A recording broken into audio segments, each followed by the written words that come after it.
Alhamdulillahirabbil alamin. Huwallazi arsala rasulahu bil huda wa dinil haq liyudhhirahu 'ala dini kulli wa kafa billahi shahida. Asyhadu alla ilaha illallah wa asyhadu anna Muhammadan abduhu wa rasuluhu alladzi la nabiyya ba'dah. Ibu-ibu, bapak-bapak yang sama-sama mengharapkan ridha Allah, di dalam kitabnya Ustadz Al-Elmer Sedek, beliau menyebutkan ada 10 visi misi Yahudi, yang dimana 10 visi misi Yahudi ini sudah dilancarkan dan digencarkan. Salah satunya adalah ada visi misi yang disebut dengan program Syada. Ini sudah pernah saya bahas beberapa kali. Jadi program Syada itu adalah sebuah program yang khusus dibuat oleh orang-orang Yahudi, mendanai sampai membuat sebuah perumpamaan. Jadi ingin merusak sebuah agama, maka buatlah agama yang serupa dengannya. Jadi intinya agar umat Islam begitu pulang, dia nggak tahu rumah dia tuh yang mana gitu. Padahal Rasulullah sudah memberikan sebuah instruksi, aku adalah nabi terakhir, kata Nabi.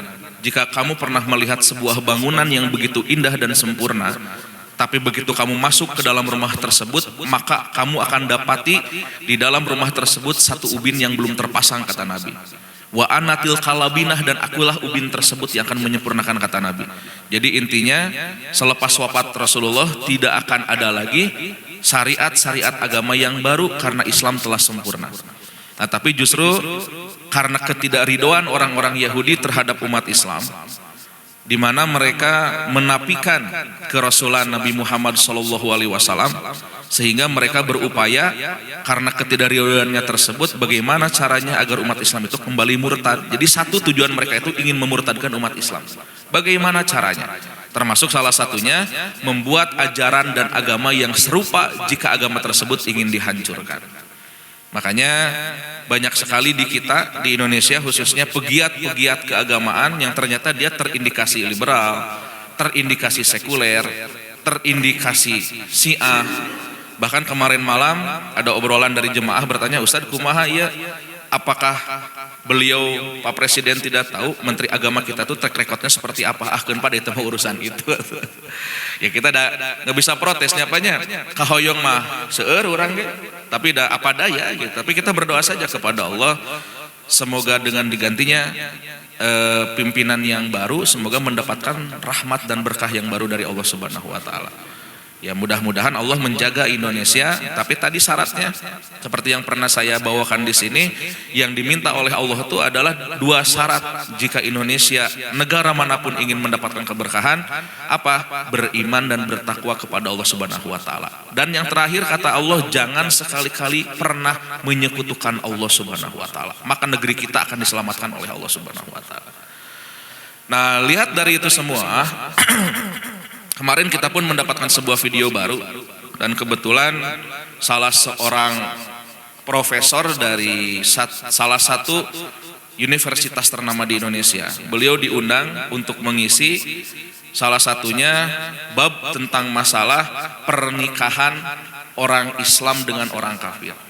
Nah, pertanyaan dari hostnya itu adalah, betul nggak Bu, nasi ibunya itu dia adalah seorang profesor dari salah satu universitas Islam ternama di Indonesia, dengan pertanyaan, apakah betul dilarang seorang laki-laki atau seorang perempuan muslim untuk menikahi orang kafir? Dia mengatakan, kata siapa? Tidak ada ayat yang melarang itu.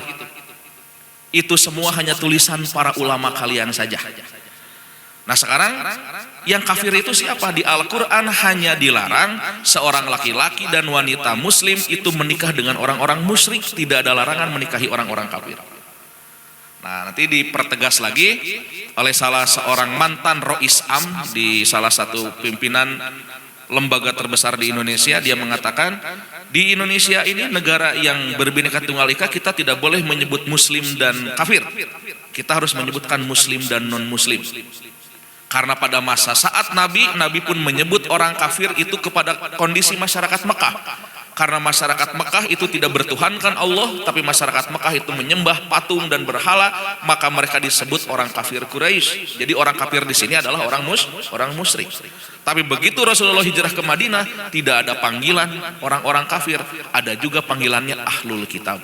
Siapa? Yaitu Yahudi dan Nasrani. Nah, dengan pendapat-pendapat seperti ini kan membuat kita bias, dan yang berpendapat adalah bukan orang biasa, dia orang bertitel, akademisi, bahkan seorang rois am di salah satu lembaga besar keislaman. Apalagi kita orang yang awam gitu, nyakit tuh. Nah itu kan, akhirnya kita dibuat berputar otak ini gitu. Jadi akhirnya kita nggak berani menyebutkan orang di luar Islam itu adalah kafir. Nah, sedikit sebelum kita masuk ke Yahudi, karena nanti ada hubungannya, karena dialah induk segala permasalahan sebetulnya. Jadi arti kafir secara bahasa itu dari kalimat kafaro. Kafaro itu adalah pekerjaannya, fiilnya. Nanti ada kufron, kufron adalah masdarnya berupa sifat. Nanti ada kafirun, isim fa'il adalah pelakunya. Arti daripada kafaro adalah menutupi. Berarti lamun aya istilah kafirun artinya orang yang menutupi secara bahasa. Makanya di dalam kamus disebutkan mahwal kafir, al kafir huwa sitru syai ala syai. Yang disebut dengan kafir itu adalah orang yang bekerja menggali sesuatu dan menutupi dengan sesuatu. Makanya di dalam kamus disebutkan al falahu huwa kafirun. Maka seorang petani pun disebut seorang kafir. Kenapa? Karena petani melubangi tanah, menyimpan biji, kemudian tanahnya ditutupi kembali, itulah kafir. Jadi kafir itu adalah orang yang menutupi sesuatu dengan sesuatu. Itu menurut bahasa. Nah, jadi menurut saya penekanan profesor ini dia hanya mengenai istilah kafir menurut terminologi bahasa saja, bukan menurut istilah syariat. Gitu, Pak. Makanya kenapa di dalam belajar ilmu apapun, para ulama senantiasa menyediakan dua istilah. Misalkan tadi al-kafiru lugotan, kafir menurut bahasa, al-kafiru syar'an, dan kafir menurut istilah syara' atau istilah agama. Maka jika ada istilah syar'an, maka ungkapan ini hadir setelah munculnya syariat Islam. Seperti dulu orang Arab mengenal istilah sholah, as-sholat. Jadi jangan dikira orang-orang Arab sebelum datangnya Islam tidak kenal ungkapan sholat, dia kenal dengan ungkapan sholat. Tapi sholatnya itu bimakna adu'a'u bi khairin. Yang dimaksud dengan sholat pada saat itu adalah doa yang baik. Tapi begitu datangnya Rasulullah mendapatkan wahyu ketika Isra dan Mi'raj itu sholat 5 waktu, maka ungkapan sholat yang berada di dalam Al-Quran itu definisinya tidak sama dengan sholat yang biasanya. Jadi wehno disebut sholat anu aya nama ibadah yang diawali dengan takbiratul ihram dan diakhiri dengan salam. Makanya wajar betul di dalam Al-Quran itu ketika ada ungkapan sholat, enggak semua sholat yang kita lakukan seperti ini. Nah, nanti si profesor ini mengatakan kan ungkapan kafir dalam Al-Quran itu banyak. Bahkan sampai ada seorang yang sedang disertasi, dia menulis disertasinya tentang kalimat kafir. Ternyata di Quran kurang lebih ada 40 makna kafirnya ari secara bahasa mah. Tapi ketika menjadi sudah istilah, nah bahasa istilah ini sudah berbeda dengan bahasa yang umum. Nah ini yang harus kita pahami. Bahkan menurut ahli bahasa, terminologi atau ungkapan arti dari kalimat kafir itu hanya ada di dalam ungkapan teologi Islam saja. Jadi Allah ingin menyebutkan ketika ada orang yang beriman kepada Allah, kemudian ada orang yang tidak beriman, nah ungkapan ketidakberimanan ini disebut kafir. Ibu oleh orang Kristen disebut kafir nggak? Disebut kan ungkapan kafir, nanti lain kafir, tapi domba yang tersesat. Nah, itu bahasana teh beda gitu. Itu terminologi mereka, ya silahkan nggak apa-apa gitu. Karena setiap agama punya term masing-masing. Tapi yang menjadi masalah terminologi agama ini bukan terminologi yang dipergunakan di dalam bahasa sehari-hari. Sok ayeuna ibu gaduh tetangga Kristen kan ku ibu digeruan si kafir kan. Hei kafir ka dieu pan. Tapi terminologi itu hanya untuk menggambarkan ketika ada seseorang yang menolak hidayah Allah, ungkapan Qur'annya adalah kafir gitu. Ayeuna mah orang teh jadi asa teu teganya nyebut kafir teh siga bahasa kasar gitu. Padahal sanes itu terminologi Quran, itu pelajaran tauhid. Jadi bolehkah menyebut orang di luar Islam kafir? Boleh. Ngan asal tong iseng we tunggal anu ngalewat lain orang Islam, kafir. Nah ulah oge pipaseaeun eta gitu. Nah, kemudian bagaimana dengan ahlul kitab? Nah, ahlul kitab pun kita nanti akan terpenjara dengan ungkapan ahlul kitab. Dulu sempat ramai di tahun 2000-an kalau tidak salah. Sampai orang-orang liberal dan sekuler di Indonesia tuh membuat buku, judul bukunya itu adalah Fikih Lintas Agama. Jadi bolehnya seorang muslimah menikahi non-muslim, bahasa manehna. Laki-laki Islam menikahi non-muslim, itu bahkan kejadian di UIN Syarif Hidayatullah. Seorang dosen termasuk rektornya itu menjadi saksi dan wali pernikahan seorang muslimah dengan seorang Kristen. Itu ya. Dengan alasan apa? Dia menikahi non-muslim, bukan menikahi musyrik. Padahal di dalam surat Al-Bayyinah dinyatakan, lam yakunil ladina kafaru min ahlil kitabi wal musyrikin. Allah sudah jelas mengungkapkan, mereka akan selalu berbuat kufur kepada Allah. Siapa? Orang-orang ahlil kitab dan juga orang-orang musyrik. Jadi disebut kafir ku Al-Quran ayat 2. Golongan ahlil kitab dan orang musyrik. Itu kan sudah jelas. Orang musyrik matos jelas dan menyembah Allah. Tapi ahlul kitab yang mana yang disebut kafir oleh Allah? Ketika ahlul kitab tahu akan datangnya nabi terakhir, tapi dia tidak mengimani kerasulan Muhammad bin Abdullah, maka ahlul kitab ini sudah jelas menjadi kafir di sisi Allah. Di zaman nabi ada 3 pendeta. Ada Bahira, pendeta Bahiro adalah pendeta yang pertama kali bertemu dengan Rasulullah di Syam pada saat usia 8 tahun. Bahkan pendeta Bahiro tahu Rasulullah adalah calon nabi melihat dari pundaknya. Makanya bertanya kepada pamannya, kamu siapanya? Saya pamannya. Jaga dia baik-baik karena dia adalah Rasul akhir zaman. Tapi Bahiro tidak diceritakan masuk Islam.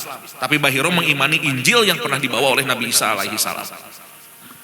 Kemudian nanti ada pendeta di Najran. Makanya di daerah Arab, daerah Najran itu kebanyakan orang-orang Nasrani. Nah di Najran ini dia pernah bermubahalah dengan Rasulullah. Sok orang ngadoa ka Allah nu mana nu bakal ngabulkeun doa orang. Itu bermubahalah dengan Nabi. Adu-adu sumpah. Ternyata Allah memenangkan Rasulullah. Akhirnya pendeta Najran banyak yang masuk Islam. Kemudian orang-orang Yahudi yang di Madinah, ada Abdullah bin Salam. Ya, ada siapa lagi? Abdul Wafi. Ada 4 orang lagi orang-orang Yahudi yang masuk Islam karena dia meyakini di dalam Taurat akan turun nabi terakhir. Wa huwa Madain, dan dia adalah orang yang muhajir, dia adalah orang yang berhijrah dari satu tempat ke satu tempat yang diapit oleh 2 gunung, yang dimana tempat itu akan dipenuhi oleh pohon kurma. Mereka meyakini itu adalah daerah Madinah. Makanya sebelum Rasulullah ada, orang-orang yang di Palestina khususnya yang beragama Yahudi dan Nasrani, mereka melakukan eksodus ke Palestina. Kemana? Ke Madinah. Maka sebelum Rasulullah ada, orang-orang Yahudi itu sudah ada. Dia membentuk kabilah. Salah satu kabilah terbesarnya adalah Bani Kunaiko yang berada di Madinah itu. Nah itu contoh ahlul kitab yang benar ketika dia mengimani apa yang difirmankan Allah pada Quran, pada Injil dan Taurat. Kemudian dia mengimani Rasulullah SAW. Itulah ahlul kitab yang sebenarnya. Tapi jika dia mengakui ahlul kitab tapi tidak mengimani Nabi, maka tetap saja dia disebut kafir. Itu hadisnya banyak sekali. Bahkan dia pernah berdoa kepada Allah begitu sampai Madinah. Apa isi doanya? Allahumma ashadan nabiyya. Ya Allah, utuslah kepada kami seorang nabi alladzi najiduna fi kitabina, seperti apa yang telah kami dapatkan di dalam kitab kami. Ternyata begitu Rasulullah jadi seorang nabi dan rasul, tiba-tiba orang Yahudi berpaling, bukan Muhammad ini yang saya maksud. Jadi dia tidak mengimani kerasulan Rasulullah. Nah orang yang seperti ini tidak layak disebut ahlul kitab. Bahkan para ulama sepakat seperti Ibnu Hajam, ya, Imam Ibnu Taimiyah di masa sekarang apalagi khususnya sudah tidak ada yang disebut ahlul kitab. Indikasinya apa? Apalagi Taurat dan Injil yang sekarang sudah bukan Taurat dan Injil yang asli seperti yang dibawakan sebagai firman Tuhan yang pertama kepada Isa dan juga kepada Nabi Musa alaihi salam. Sekarang banyak Pak beredar berita-berita seperti ini yang membuat kita agar kita sebagai umat Islam tuh bingung. Jadi bingung ku agama sorangan gitu. Kita Islam tuh bener teh mana ya, ada sakepung malieur atuh. Ningali salatna beda-beda. Ningali nu ieu adana ge beda. Bahkan sekarang ada aliran baru lagi, sujud tapi kepalanya tidak nyampe tanah, yang nyampe tanah cuma tangannya saja. Kemudian seorang ting politikus nggak tahu apalah itu, Ade Armando, Bapak tahu ya, saya sebutkan nama nggak apa-apa lah. Ade Armando itu berkomentar, nanti Panji Gumilang, nggak tahu selepas di penjara mungkin ya, Dia itu akan membuat gereja di lingkungan Az-Zaitun, dia akan membuat sinagog di lingkungan Az-Zaitun dengan alasan itulah toleransi. Bahkan Panji Gumilang sendiri yang akan mengajarkan kekristenan, Panji Gumilang sendiri yang akan mengajarkan di sinagog, pan aneh ya.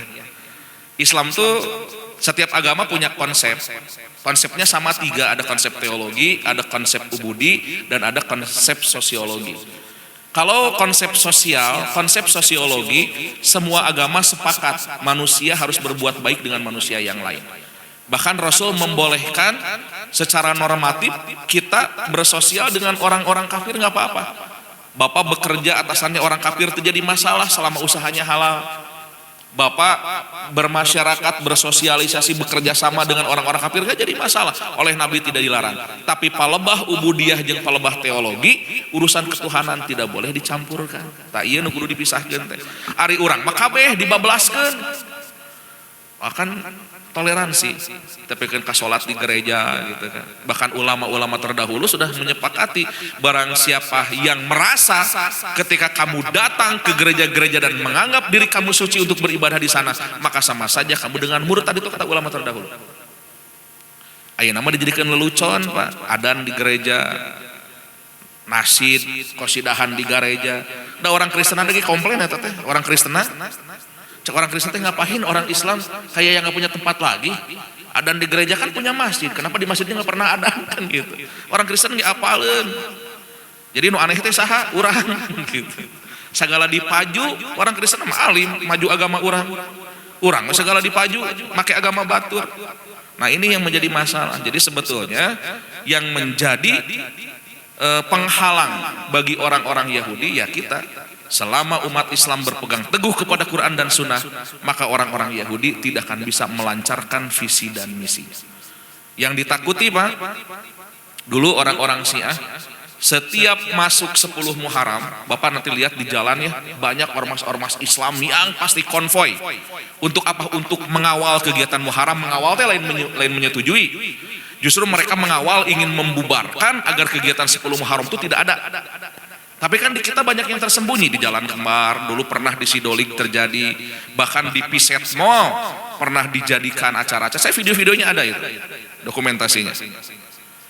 Yang mengizinkan siapa ya? Pemerintah setempat, karena dengan alasan dia tidak mengganggu keamanan dan kenyamanan. Iya betul, tidak mengganggu, tapi bagi kami umat Islam dia merusak akidah.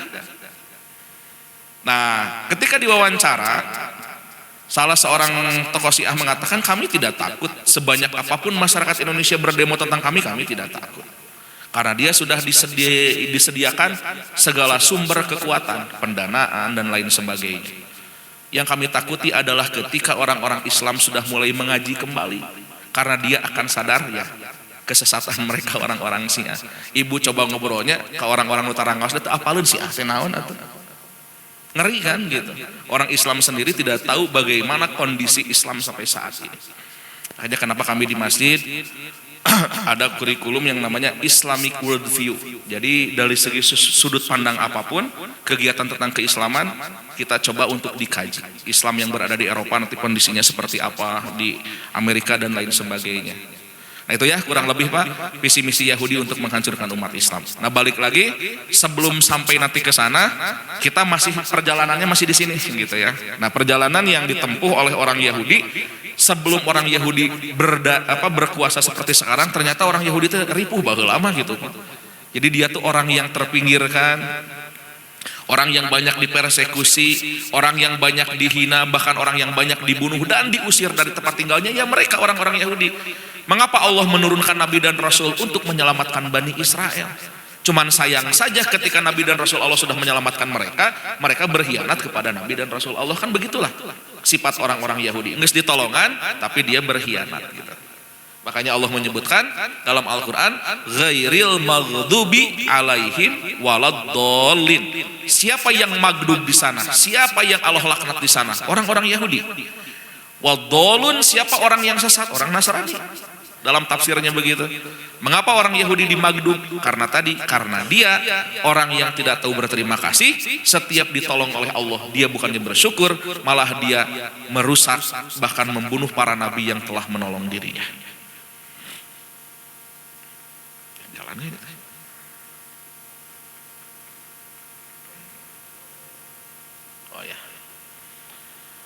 Nah ini Pak, terakhir ya, kemarin kita membahas di zaman Nabi Sulaiman. Nah ini adalah area Masjidil Aqsa. Jadi sekali lagi, Masjidil Aqsa itu bukan Masjid Al-Qibli. Masjid Al-Qibli itu ini yang kiblatnya biru, yang kubahnya warna biru, atau the Dome of Rock yang dimana masjid ini berkubah warna emas. Jadi Masjidil Aqsa itu kompletnya besar. Nah inilah yang disebut Masjidil Aqsa. Atau bahasa lainnya Al-Haram Asy-Syarif, yaitu masjid yang dimuliakan oleh Allah Subhanahu wa taala. Ada 3. Masjidil Haram, Nabawi, dan Masjidil Aqsa Al-Quds, ya, kota lama ini. Nah, dengan alasan kenapa? Karena nanti di bawah bagian komplek Masjidil Aqsa itu ini adalah bekas reruntuhan Haikal Solomon. Walaupun yang ada tersisa di sebelah sini nih, di tempat turunnya Buraq menunggu Rasulullah itu di daerah sini. Ini tempat yang menjadi tembok ratapan setiap orang Yahudi beribadah, dia pasti nempelkan sirahna di dia. Nah itu ya. Nah ini tembok ratapan, Pak. Ini dipisah, ini untuk laki-laki, ini untuk perempuan.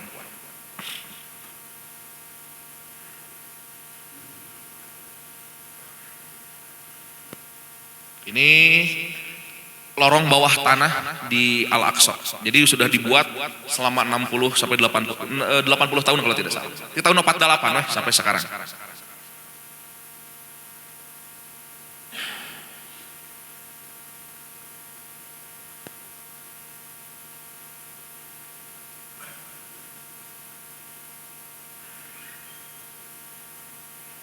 Nah, ini Raja Agung. Nah, apa yang dimaksud Raja Agung itu siapa?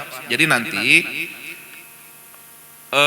konsep tentang Mesayah itu orang di dalam ajaran Islam itu meyakini ada 2 Al-Masih. Makanya ulama menyatakan yaqtulul masihu al-masiha. Satu saat akan ada masa Al-Masih membunuh Al-Masih. Siapa Al-Masih yang pertama? Isa Al-Masih. Al-Masih yang kedua adalah Dajjal Al-Masih. Jadi hanya 2 makhluk Allah yang diberi gelar Al-Masih, yaitu Isa dan Dajjal. Jadi tak aya nu sanes Pak Al-Masih. Nah ini yang dimaksud Raja Agung bagi orang-orang Yahudi, Al-Masihnya mereka adalah Dajjal, yang disebut dengan antikris oleh orang-orang Kristen itu. Bahkan ada filmnya di Netflix itu sebanyak 10 episode. Mesayah yang dimaksud di film Netflix itu bukan Isa alaihissalam, tapi yang dimaksud adalah Dajjal Al-Masih. Di mana ciri-cirinya? Ibu bisa nonton di episode berapa itu? Si laki-laki yang berambut panjangnya itu, dia punya salah satu kekuatan, dia membunuh salah seorang manusia, kemudian manusia yang dia bunuh dia hidupkan kembali. Itu dalam hadis Bukhari ada. Jadi begitu Dajjal mengelilingi dunia selama 40 hari, salah satu cara berdakwah Dajjal untuk meyakinkan manusia yang didawahinya, dia membunuh pasukannya, dibunuh di depan matanya, dan dia hidupkan kembali di depan matanya. Tidak ada yang mampu melakukan itu kecuali Allah Subhanahu wa taala. Tapi Allah berikan itu dengan izinnya kepada Dajjal agar Dajjal bisa berdakwah kepada orang. Maka barang siapa yang mengikuti jejak dakwah Dajjal, berarti kita telah kafir kepada Allah Subhanahu wa taala. Dan Dajjal itu hanya berputar 40 hari. Kumaha orang Bandung kebagian moal kebagian. Bahkan di dalam hadis 40 hari itu seluruh penjuru dunia itu semua rata kedatangan ku Dajjal. Moal aya nu henteu. Rek orang Pangandaran, rek orang Garut anu di jero kabeh kedatangan. Ya. Allahu alam kumaha. Ngan cek Nabi 40 hari tersebut satu harinya serasa selama 1 tahun. Sapoena teh. Berarti asa panjang sadinten teh. Cok bapakku ibu ya. Karaos teh Pak. Dulu sehari teh asa laminya. Ayeuna mah asa sakedap teh. Asa sakedap tah engke mah lamun Dajjal tos turun teh sadinten teh asa sataun lamina. Itu kata Nabi. Walaupun Dajjal turunnya 40 hari. Nah itu ya. Nah yang dimaksud Raja Agung oleh orang-orang Yahudi siapa? Yaitu Dajjal. Justru mereka menunggu kedatangan Dajjal. Seolah-olah Dajjal ketika datang dia akan menolong dan menaikkan harkat dan martabat orang-orang Yahudi lebih dari sekarang yang mereka miliki. Itu ya. Nah, sekarang yang akan kita bahas adalah setelah wafatnya Nabi Sulaiman, bagaimana kondisi Bani Israel gitu kan. Nah, maka bangsa Yahudi itu terpecah belah. Nah, wafatnya Nabi Sulaiman di tahun 923 sebelum Masehi. Kalau sebelum Masehi Pak hitungannya mundur ya Pak ya. Sampai nanti menemukan 1 sebelum Masehi, 0. Nah begitu 0 itu masuk 1 Masehi, disitulah lahirnya Nabi Isa alaihi salam di 1 Masehi. Makanya disebut Masehiyah gitu ya. Kalender Masehi itu dihitung berdasarkan lahirnya Nabi Isa alaihi salam. Nah, kondisi di Palestina setelah wafat Nabi Sulaiman kan hancur tuh Pak kerajaannya itu menurut versi Yahudi. Nah, maka Palestina didatangi oleh Irak, menginvasi, bahkan Persia, bahkan Romawi, dia ingin mendapatkan Palestina. Bapak tong ngabayangkan posisi Palestina ke arah rancur. Enggak semua di Palestina itu ada perang, tapi ada daerah-daerah yang memang dibiarkan tidak terjadi peperangan. Jika ditakdirkan satu saat kita haji ataupun umroh, kemudian bisa rihlah ke Palestina, Palestina itu salah satu negeri yang sangat subur. Itu salah satunya kekayaan alamnya yang luar biasa. Ya maksudnya toh ngebandingkan Indonesia mah tambang seueur, tapi minimal di sana kebun-kebunnya sangat subur. Bahkan Palestina termasuk salah satu penghasil kurma terbaik sebelum Madinah. Jadi di Palestina itu sangat subur sekali. Nah, jadi setelah Nabi Sulaiman wafat, Palestina digempur oleh 3 negara ini, dan bahkan orang-orang Yahudi sudah mulai melakukan penyelewengan ajaran Yahudi sendiri. Nah, di tahun 740 sebelum Masehi, berarti 200 tahun berikutnya, kaum Asyur, dia adalah kaum dari Irak yang sekarang dikenal dengan bangsa Assyria. Nah, di sini ya, ternyata dia pun melakukan invasi kemana? Ke Palestina. Nah, di tahun 732-nya, kaum Asyur menjajah Palestina dan bangsa Yahudi. Pak, kenapa disebutkan menjajah Palestina dan bangsa Yahudi? Karena di Palestina itu yang hidup bukan orang Yahudi saja. Di sana ada orang Palestina asli yang disebut suku Kan'an. Suku Kan'an itu badannya besar-besar. Makanya orang-orang Yahudi dia nggak mau berperang dengan orang-orang Palestina seperti yang pernah saya ceritakan pada masa perjalanan Yahudi di zaman Nabi Yusya atau Nabi Joshua.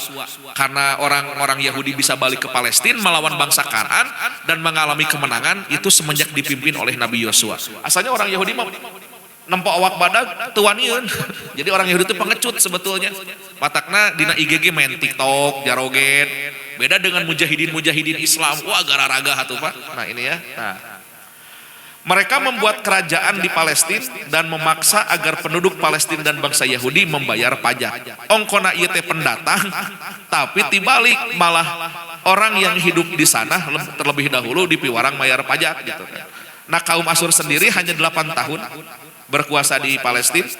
Jatuhnya kaum Asyur karena pusat mereka di Irak diserang oleh kaum Kaldan yang berasal dari Babilonia sendiri. Kan seurnya Pak, kita di Irak teh nggak hanya Asyur, nanti ada Babilonia, banyak daerah lah. Ya kalau di Indonesia kan aya Sumatera, aya naon gitu banyak. Nah, ternyata tetangganya sendiri orang Babilonia menghancurkan pusat pemerintahan kaum Asyur sehingga kaum Asyur harus mundur dari Palestina. Setelah kaum Asyur mundur, Babilonia lah yang masuk menginvasi Palestina setelah itu.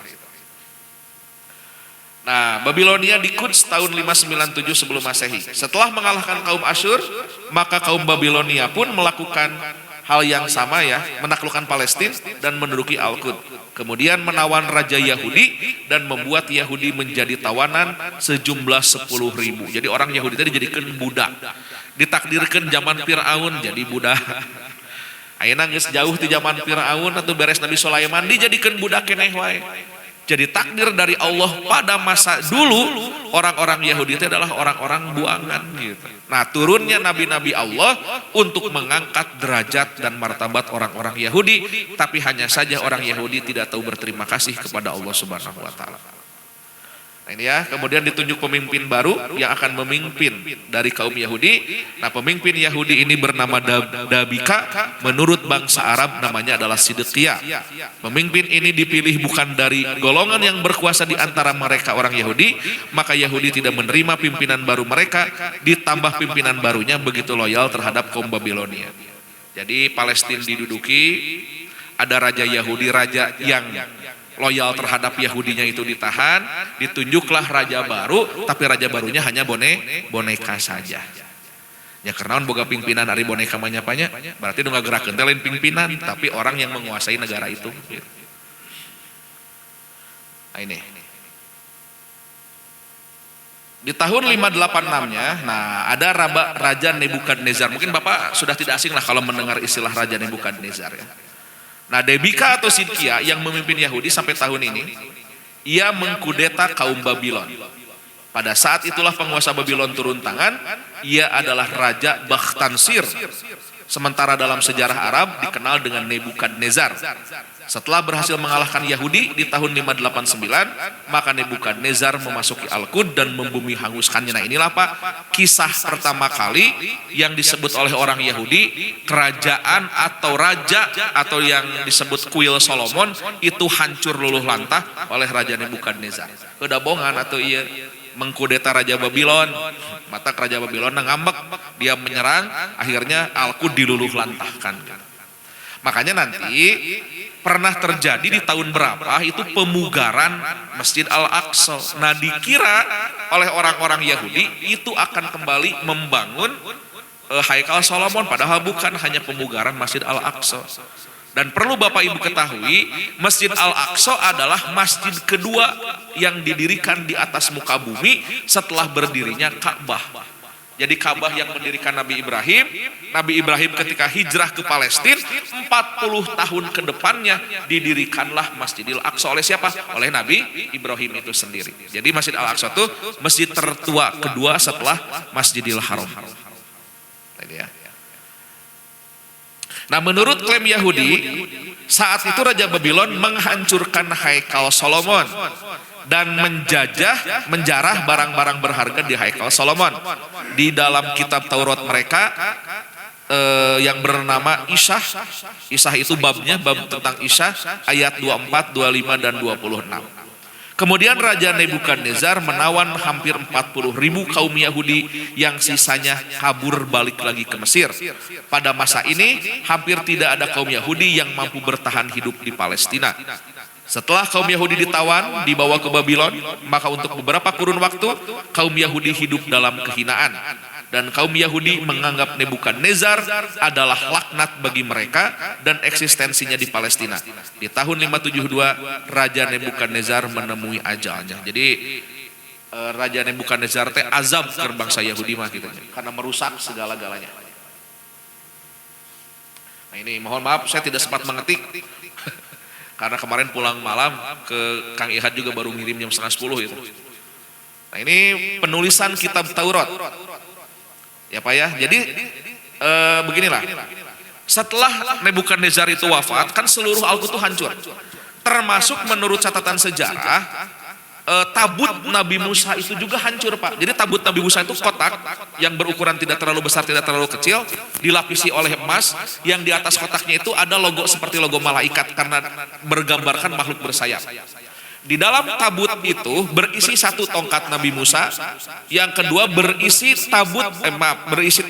tongkat Nabi Musa, yang kedua berisi lauh-lauh atau papan-papan yang isinya adalah 10 perintah Tuhan kepada Nabi Musa tatkala beliau mendapatkan wahyu di Gunung Sinai. Nah ternyata itu pun hancur oleh Nebukadnezar. Akhirnya orang-orang Yahudi tidak punya pegangan. Nah di saat inilah dia menulis kitab Taurat, mengulang apa yang pernah diajarkan oleh Nabi Musa. Tapi yang menjadi masalah, penulisan Tauratnya satu tidak akurat, yang kedua banyak tambahan. Jadi sudah ada campur tangan. Nah ini ya. Nah di sela-sela ini Yahudi menulis kitab Taurat dan kitab suci lainnya yang sebelumnya ditulis dalam rentang waktu 700 tahun lamanya. Nah, sejak era Nabi Musa. Penulisan kitab Taurat ini tidak dilakukan sekaligus, tapi ditulis beberapa bagian secara terpisah tanpa menggunakan aturan. Ini yang jadi masalah, tidak ada aturan. Makanya Pak, kenapa orang-orang Yahudi yang hidup sampai saat ini jika membaca Al-Quran, mereka kaget. Karena Al-Quran dari masa ke masa isinya tidak ada perubahan. Bahkan yang membuat kaget lagi, manusia-manusia itu bisa menghafal Al-Quran. Tidak ada sejarah bangsa Yahudi yang menghafal Taurat, tidak ada sejarah bangsa Nasrani yang bisa menghafalkan Injil. Apalagi kalau kita mau jujur, makanya kenapa para kristolog jika mereka membeli Injil, mereka tidak membeli satu versi. Mereka harus membeli Injil zaman dulu sampai Injil zaman sekarang. Kenapa? Karena isinya banyak perbedaan.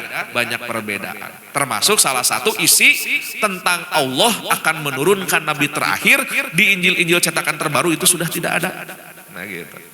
Makanya para peneliti itu dia rajin beli Injil dari tahun ke tahun karena isinya selalu ada perbedaan, begitu katanya.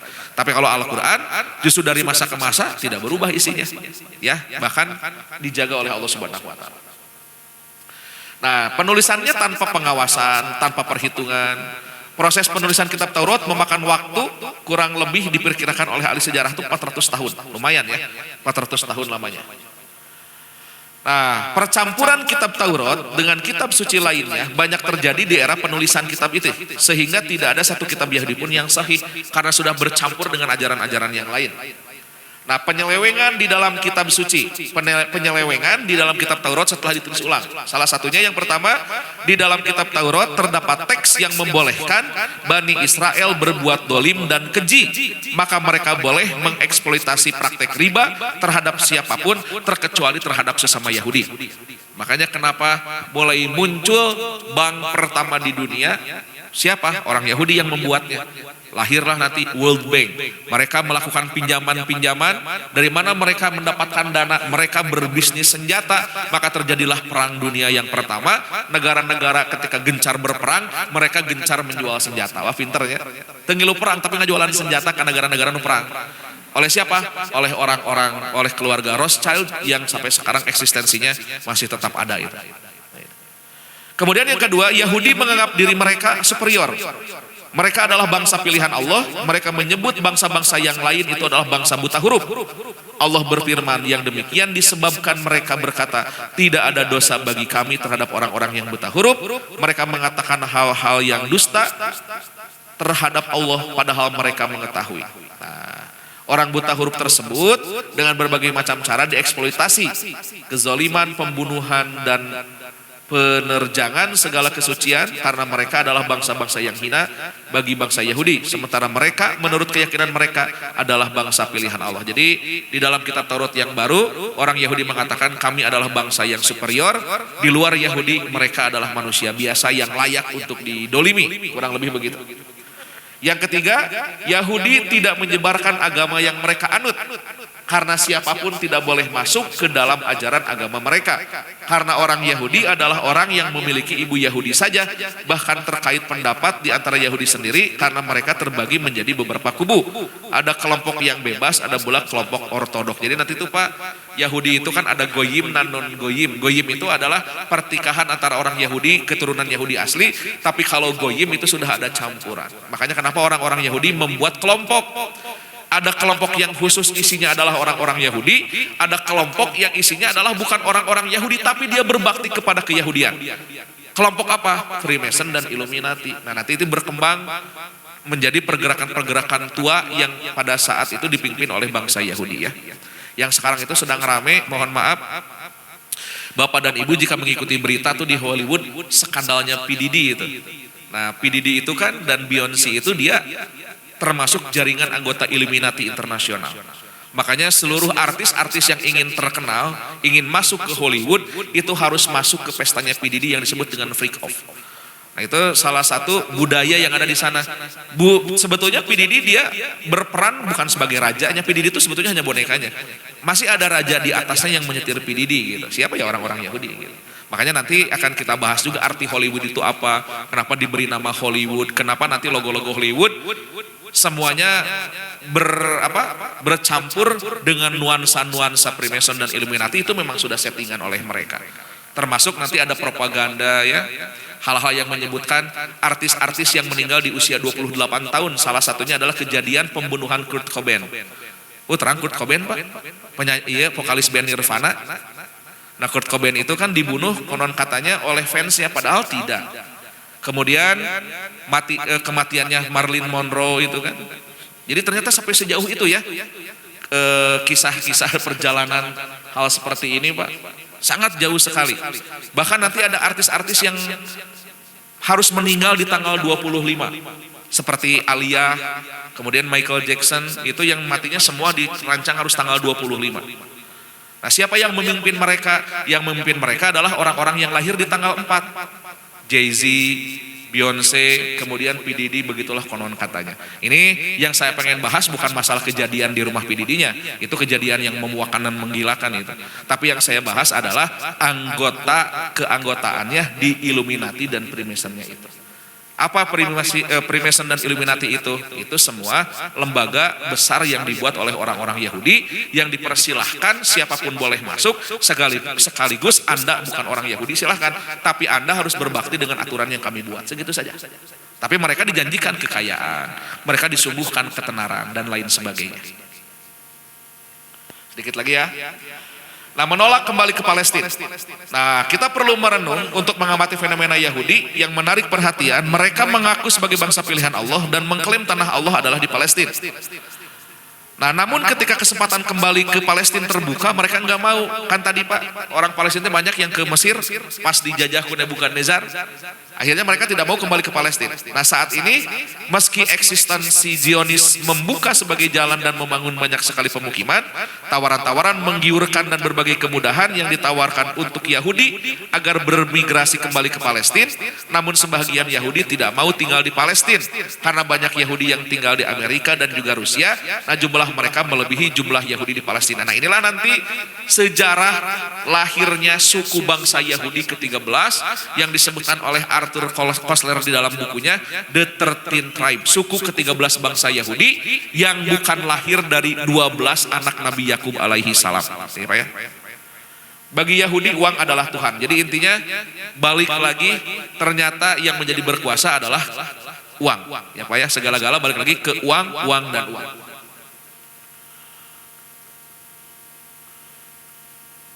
Nah, dusta tentang Haikal Solomon. Jadi intinya yang pernah kita bahas, Haikal Solomon itu sebetulnya tidak pernah ada. Itu hanya omong kosong orang Yahudi saja sebagai alasan untuk menguasai Al-Quds. Itu intinya. Nah, ini ya gambaran Haikal Solomon yang sudah tadi digambarkan. Nah, kekuasaan internal Yahudi. Sebagai bentuk toleransi bangsa Persia yang longgar dengan kaum Yahudi, mereka diizinkan untuk membentuk kekuasaan internal di lingkungan Al-Quds. Jadi walaupun dijajah, tapi orang Yahudi masih diberikan sok. Kumpulan orang Yahudi bikin kerajaan kecil di bawah kekuasaan orang-orang Persia yang berkuasa pada saat itu. Hanya saja mereka menentukan tempat yang terbatas, hingga kekuasaan mereka dalam area 30 meter, tidak boleh lebih daripada ini. Nah ini ya. Nah, kondisi mereka tetap bertahan selama 200 tahun ketika dijajah oleh Persia, terhitung dari 515 sebelum Masehi. Di selama masa kerajaan kecil ini, ketenangan dan toleransi menyebar, populasi mereka kian meningkat dan mereka mulai menyebar ke wilayah Palestina. Hanya saja tidak memiliki kekuasaan selain yang ditentukan oleh bangsa Persia. Palestina tetap berada di bawah kekuasaan Persia secara penuh tadi 200 tahun ya. Nah, ini Alexander Macedon. Siapa Pak Alexander Macedon? Alexander yang menjadi perhatian adalah salah satu dari 3 serangan ternama yang ia lancarkan. Sasaran serangannya adalah negeri Syam. Negeri Syam itu tadi apa ya? Irak, Libanon, Suriah, itu negeri Syam. Ia juga melalui rute Palestina dan berhasil menaklukkannya. Serangan ini juga berhasil menaklukkan India, Iran, Irak, Syam, dan Mesir. Sejak saat itu Palestina berada di dalam kekuasaan Yunani. Saat Persia, Yunani yang berkuasa di Palestina. Jadi lagi-lagi Yahudi menjadi budak di sana. Nah, ini Alexander Macedon Pak patungnya. Tokoh dalam sejarah.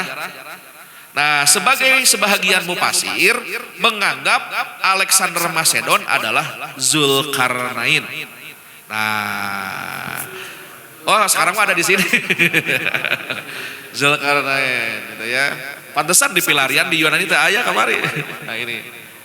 Nah, fakta menunjukkan adanya sejumlah isyarat yang membenarkan anggapan ini, meski ada juga yang membantah. Ya, kita tidak akan membahas Zulkarnain di sini, tapi intinya Alexander Macedon yang dianggap sebagai Zulkarnain pernah menguasai Palestina setelah menghancurkan bangsa Persia. Nah, ulahlah kurang lebih ini kekuasaan Nabatea di tahun 322 sebelum Masehi. Nah, ini ibu kota Nabatea adalah pahatan di tengah-tengah pegunungan padang pasir. Makanya nanti Bapak banyak di padang pasir bukit-bukit yang dijadikan rumah atau dijadikan kerajaan. Nah ini ya, salah satunya adalah Nabatea di daerah Yunani. Nah ini contoh bangunan-bangunannya pada saat Nabatea. Kalau di daerah Mekah mah ada Madain ya, Madain Saleh yang hidup oleh kaum Samud pada kalau tidak salah. Nah ini kekuasaan Nabatea. Nah kemudian Yunani menindas Yahudi. Jadi intinya balik lagi Yahudi itu kembali ditindas ya. Jadi bangsa tindas itu Yahudi mah gitu. Nah dia meyakini kepada banyak dewa. Salah satunya dewa tertinggi di Yunani adalah dewa Zeus. Mereka adalah salah satu dewa Olimpik Yunani. Matak menonton film-film yang bergenre ini fantasi tentang masalah kedewaan pasti aya wae dewa Zeus teh gitunya. Tapi dina film dewa Zeus tukang salingkuh. Eta matak boga Hercules teh kan budakna dewa Zeus akibat nikah jeung jelema. Nah, ini Hanukkah, Pak. Mulai timbul sejarah lilin ini. Nah ini tatakan lilin bercabang disebut Hanukkah, salah satu simbol Yahudi yang dianggap suci. Nah tidak lama setelah itu Kaisar Yunani mengeluarkan keputusan untuk menghentikan penindasan terhadap bangsa Yahudi dan mengizinkan mereka untuk menjalankan ibadah. Jadi asal mata kenging Pak, wah ditindas habis-habisan. Tapi setelah ada kebijakan ini, nah termasuk Yahudi yang disebut para pembela Yunani, melalui toleransi yang diberikan ini, Yahudi mulai berkumpul kembali. Pada tanggal 25 Januari 164 sebelum Masehi, mereka diperkenankan masuk Al-Quds saja tidak boleh. Mereka kemudian memasuki kota tersebut dengan menyalakan lilin.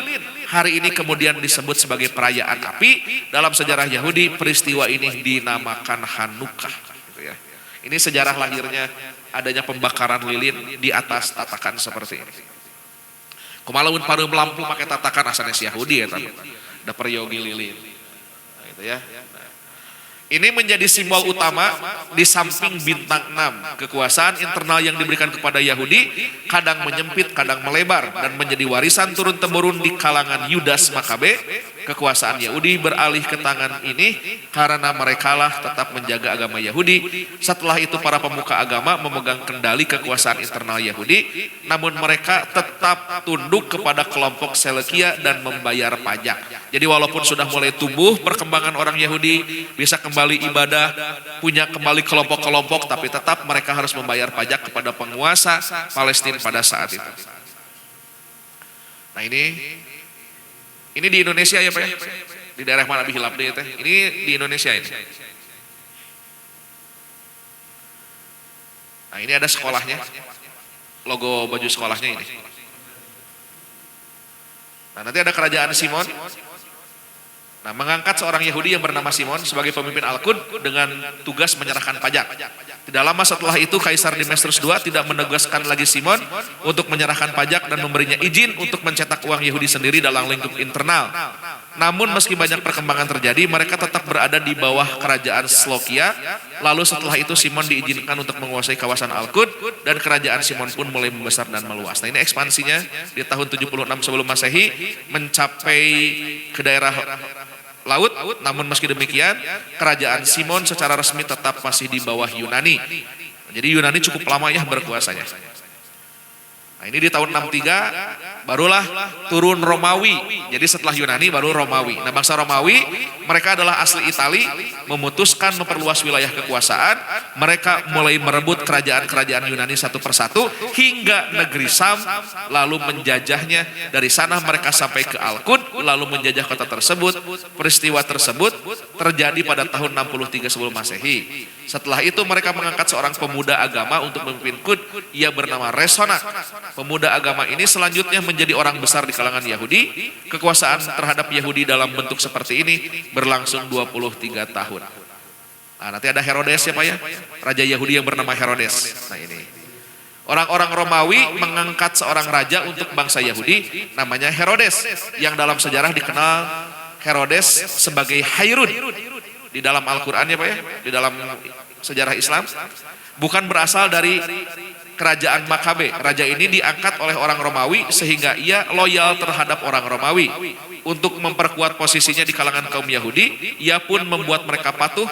Ia kembali merenovasi rumah ibadah Yahudi, memperluas 2 kali lipat kawasan kekuasaannya Yordan dan Palestina. Di masa kekuasaannya ini menjadi wilayah sengketa antara Romawi dan Persia, sehingga sesekali berada di bawah kekuasaan Persia dan sesekali pula di bawah kekuasaan Romawi. Nah, ini daerahnya Pak, benteng yang dibangun oleh Herodes untuk melindungi serangan dari Mesir, yaitu Cleopatra. Nanti ternyata Cleopatra pun datang ke Mesir itu. Nah, ini Cleopatra berkunjung ke Al-Quds sebagai ratu Mesir yang terkenal dengan cantik, ya. Nah, ini gambar di Mesir yang tersuguh di tembok-tembok. Ini katanya konon ratu Cleopatra. Kalau ini mah di film ya, sanes asli. Nah, terakhir barulah di tahun 15 sebelum Masehi lahirlah Maryam. Dia tumbuh besar di Qud, dirawat oleh Nabi Zakaria alaihissalam, salah seorang nabi Bani Israel yang pada masa Herodes. Nah, nanti sebelum lahirnya Nabi Isa alaihissalam ada Nabi Zakaria ya, yang ternyata dia merawat siapa? Merawat Maryam, yang nanti Maryam ditakdirkan oleh Allah di tanggal 1 Masehi melahirkan Nabi Isa alaihissalam. Berarti insya Allah di pertemuan berikutnya kita akan membahas Nabi Isa al-Masih ya. Berarti sejarah perjalanan Yahudi pada fase Nabi Isa alaihi salam. Nanti di sana ada sedikit perdebatan. Perdebatannya adalah siapakah yang disalib sebetulnya? Apakah Yudas Iskariot atau bukan? Menurut versi Alkitab yang disalib adalah Yudas Iskariot, muridnya yang berkhianat. Tapi di dalam versi tafsir justru yang disalib itu bukan Yudas Iskariot, tapi murid termuda Nabi Isa yang sangat dicintai oleh Nabi Isa, dan murid tersebut rela berkorban agar Nabi Isa bisa terbebas. Bahkan murid-murid Nabi Isa yang 9 orang itu melihat, dalam Al-Quran disebutkan diangkat ke langit oleh Allah. Nah, nanti murid yang termuda inilah yang dikurbankan untuk disalib oleh bangsa Romawi. Jadi itu 2 versi tentang penyaliban Nabi Isa alaihissalam. Insya Allah yang akan kita bahas di ahad-ahad berikutnya. Itu saja mungkin yang bisa disampaikan perjalanan Yahudi. Ternyata Palestina semenjak kosong dari kekuasaan Nabi Sulaiman, Palestina pernah dikuasai oleh negara-negara besar seperti Irak, Persia, Yunani, bahkan bangsa Romawi, yang nanti bangsa Romawi melahirkan Herodes di akhirnya, yang dimana dia dipimpin sebagai raja Yahudi. Tetapi Herodes ini, mohon maaf, pada masa Herodes ini ada seorang Nabi Allah yang diutus untuk mengangkat derajat bangsa Yahudi, yaitu Nabi Zakaria alaihissalam, dan ditakdirkan oleh Allah untuk menjaga Maryam sang ibunda dari Nabi Isa alaihissalam. Mungkin itu saja yang bisa disampaikan, mudah-mudahan bermanfaat. Aqulu qauli hadza wa astaghfirullaha li wa lakum. Rabbana atina fid dunya hasanah wa fil akhirati hasanah wa qina adzabannar. Assalamualaikum warahmatullahi wabarakatuh.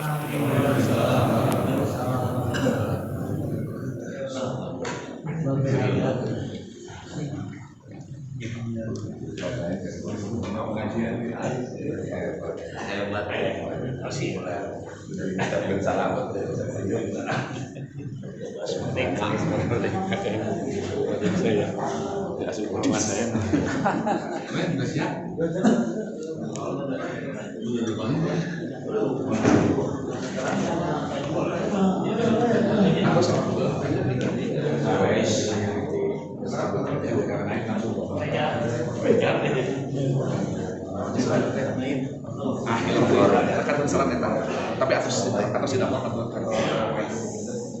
hari akhir nama tuh sangat